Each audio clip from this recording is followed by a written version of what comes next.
Hello friends, welcome to the mascot labs. तो जैसा कि पिछली वीडियो में हमने वेरिएबल्स एंड डेटा टाइप्स के बारे में पढ़ा था, अभी इस वीडियो में हम स्ट्रिंग्स वगैरह के बारे में थोड़ा डिटेल में समझेंगे। स्ट्रिंग्स क्या होती हैं, कैसे उसके साथ डील करते हैं और फिर क्या क्या एप्लीकेशंस हैं, हम कैसे स्ट्रिंग को वेरिएबल में डिफाइन करते हैं, मल्टीलाइन स्ट्रिंग्स वगैरह क्या होती हैं, सारी चीज़ें हम पढ़ेंगे। ठीक है, तो कोई भी चीज़ जो डबल इन्वर्टेड कॉमा स्टार्ट और क्लोज के अंदर, यानी कि ये देख सकते हैं आप, ये डबल इन्वर्टेड कॉमा स्टार्ट है, ये क्लोज है। ठीक है, इसके बीच में मैं कुछ भी लिखूंगा ना तो उसको मैं स्ट्रिंग बोलूंगा। ठीक है, इसमें मैं लिखता हूं माय नेम इज शुभांकर। ठीक है, तो ये एक स्ट्रिंग कंसीडर होगी, डबल इन्वर्टेड कॉमा के अंदर मैंने इसको लिखा हुआ है।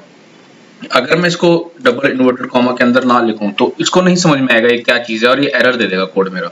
ठीक है, ये देखिए, तो जैसा आप देख सकते हैं कि यहाँ पे ये एरर आ गया है कि उसको नहीं पता है कि ये इनवैलिड सिंटेक्स है, क्या चीज है, उसको नहीं समझ में आ रहा है क्या है। अभी अगर मैं इसको स्ट्रिंग में लिख देता हूँ ना, फिर मैं रन करता हूँ, कुछ भी नहीं होगा, चल जाएगा। लेकिन अभी अगर इसको मेरे को शो करना अपने टर्मिनल पे तो उसको मेरे को प्रिंट स्टेटमेंट के अंदर डालना पड़ेगा। ठीक है, तो ये है मेरी string, my name is Shubhankar, ये एक स्ट्रिंग है। ठीक है, अब अगर मुझे एक स्ट्रिंग को वेरिएबल में डिक्लेयर करना है तो उसका तरीका होता है सिंपल। आप कोई भी एक वेरिएबल का नाम ले लें, वेरिएबल का नाम जैसे कि ए ले लिया, या कुछ भी आप अपना नाम भी ले सकते हैं, या कुछ भी जैसे ABC इक्वल्स टू, और आपने स्ट्रिंग दे दिया हेलो हाउ आर यू। ठीक है, तो ये मैंने एक वेरिएबल ले लिया है, इसको मैंने इसके इक्वल कर दिया है। ठीक है, तो अब जब भी मुझे हेलो हाउ आर यू जहाँ पे भी लिखना होगा ना, मैं इसको कॉल कराऊंगा, ये अपने आप ही उसको प्रिंट कर देगा। जैसे कि मैं आपको एग्जांपल दिखाता हूँ, प्रिंट के अंदर मैंने ABC लिखा, रन किया, hello how are you print हो गया है। ठीक है, एक और ऐड कर देता हूँ। ठीक है, तो ये था बेसिक की स्ट्रिंग को हम वेरिएबल में कैसे डिक्लेयर करते हैं। अब इसके बाद आता है मल्टी लाइन स्ट्रिंग। ठीक है, तो ये तो था सिंगल लाइन में अगर मैं कोई स्ट्रिंग लिखनी है तो उसको कैसे लिखा जाए, ये वो मैंने आपको बता दिया। अब आगे मल्टी लाइन स्ट्रिंग। सपोज मैं एक वेरिएबल लेता हूँ x equals to, multi line string के लिए मैं 3 इन्वर्टेड कॉमास डालूंगा, 1 2 3, और जैसे ही मैं यहाँ पे एंटर प्रेस करूंगा तो ये अपने आप ही मेरे को अगले 3 खुद दे देगा। अब इसके अंदर मैं कुछ भी लिखूँ, यहाँ पे ये मल्टी लाइन होगी, कितने भी लाइन में डाल सकता हूँ। ठीक है, जब मैं इसको प्रिंट करूंगा, सिंपल एक्स प्रिंट किया, अब देखते हैं क्या रिजल्ट आता है। तो आप देख सकते हैं मल्टी लाइन इसने एज इट इज प्रिंट करवा दिया।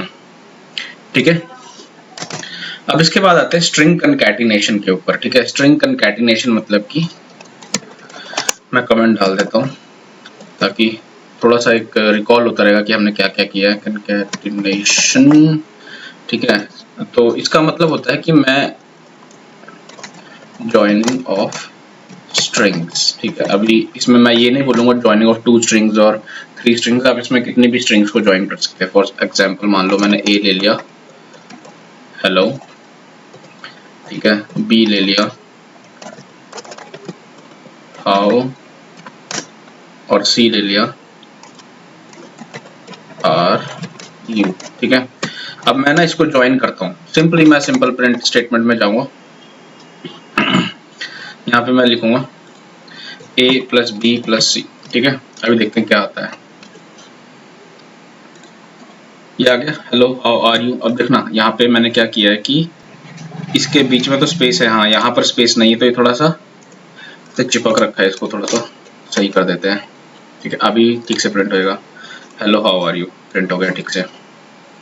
ठीक है, तो ये था मेरा स्ट्रिंग कनकैटिनेशन। आप इसमें स्ट्रिंग्स के कितनी भी स्ट्रिंग्स हो उसको आप आपस में ज्वाइन कर सकते हैं। ठीक है, अब कई बार जैसे मैंने एक पिछली वीडियो में भी बताया था कि अगर आप एक वेरिएबल ले ले i equals to suppose 5 integer, ठीक है, इसको आप स्ट्रिंग में कैसे ज्वाइन करेंगे, तो ये स्ट्रिंग में ज्वाइन नहीं हो सकती है। ठीक है, बट हाँ ये है कि अगर आप इसमें इसको एज अ ऐसे लिखें, ठीक है, कॉमा देके i दे दें इसमें, ठीक है, तो ये इसको एज इट इज इसमें डाल देगा ये। ठीक है, ये ज्वाइन नहीं करेगा, ठीक है, ये इंटीजर ही रहेगा 5 हमेशा। ठीक है, बट ये उसके साथ में उसको प्रिंट कर देगा। आई होप ये आपको समझ में आया हो।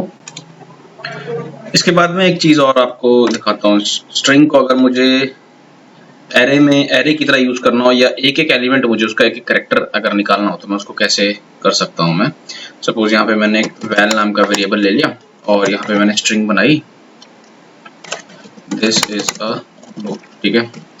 तो एरेज क्या होते हैं, जिनको तो पता है वो तो ठीक है, पर जिनको नहीं पता है ये चीजें मैं आगे ट्यूटोरियल में पूरा अभी अच्छे से एक्सप्लेन करूंगा, तो इसमें कुछ ऐसा इतना घबराने वाली बात नहीं है कि यार ये क्या बता दिया है, ठीक है। मैं पूरा अच्छे से आगे एक्सप्लेन करूंगा, अभी के लिए बस इतना समझ लो कि ये वैल नाम का जो मेरा वेरिएबल है इसको मैं एज अ एरे भी यहाँ पे कंसिडर कर सकता हूँ, और यहाँ पे जो मैं इंडेक्स दूंगा, ठीक है, वो इंडेक्स की वैल्यू मेरे पास आ जाएगी। अब जैसे इंडेक्सिंग जो है हमारा 0 से शुरू होती है हमेशा, 0 1 2 3 4 स्पेस को भी गिनेंगे 5 6 ऐसे करके स्टार्ट होती है और आगे तक जाएगी ऐसे ही।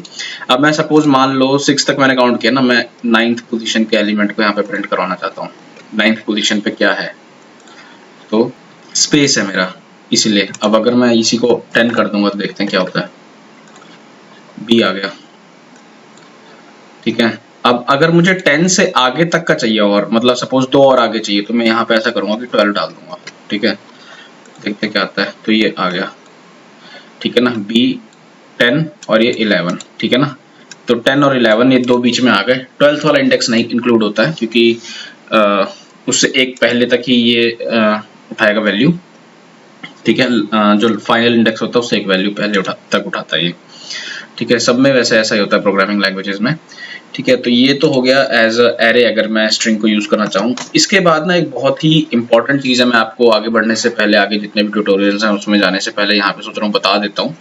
वो ये कि जैसे अगर मेरे ये जितने भी वेरिएबल्स हैं, ये तो मैंने एक फिक्स कर दिया ना वैल्यू की यार इसकी वैल्यू ये है, एक्स की वैल्यू ये है, ए की ये है, बी की ये, पर मुझे चाहिए कि नहीं ये ना वैल्यू चेंज होती रहे या फिर यूजर कुछ बताए वो हो, ठीक है। तो मेरे को यूजर से वैल्यू लेनी है, ठीक है। तो मैं ऐसा करता हूँ, a is equals to, no a तो मैंने पहले ले रखा है, वैल 1 कर लेता हूँ इक्वल्स टू इनपुट ले लेता हूँ यहाँ से, ठीक है। और इसको मैं यहाँ पे अंदर इसमें बोल देता हूँ कि एंटर अ स्ट्रिंग, ठीक है।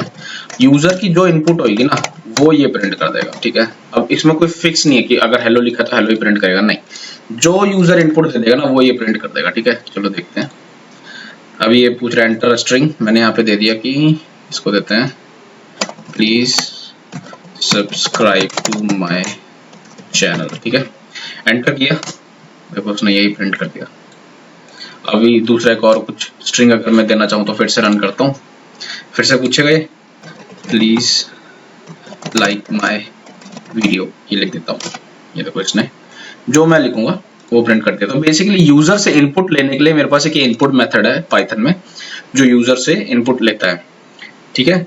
तो अभी इसमें और भी बहुत सारी चीजें हैं स्ट्रिंग में, हम आगे जैसे जैसे करते जाएंगे अपने ट्यूटोरियल सीरीज में पढ़ते जाएंगे वैसे वैसे हम उसको सीखते जाएंगे, ठीक है। तो ये वीडियो बस यहीं तक था आज। आई होप ये आपको वीडियो समझ में आया हो और इसमें कुछ आपको नॉलेज मिली हो, कुछ गेन हुआ हो। और अगर चैनल पर नए हैं तो यार प्लीज सब्सक्राइब करना मत भूलिएगा। Thanks for watching this video.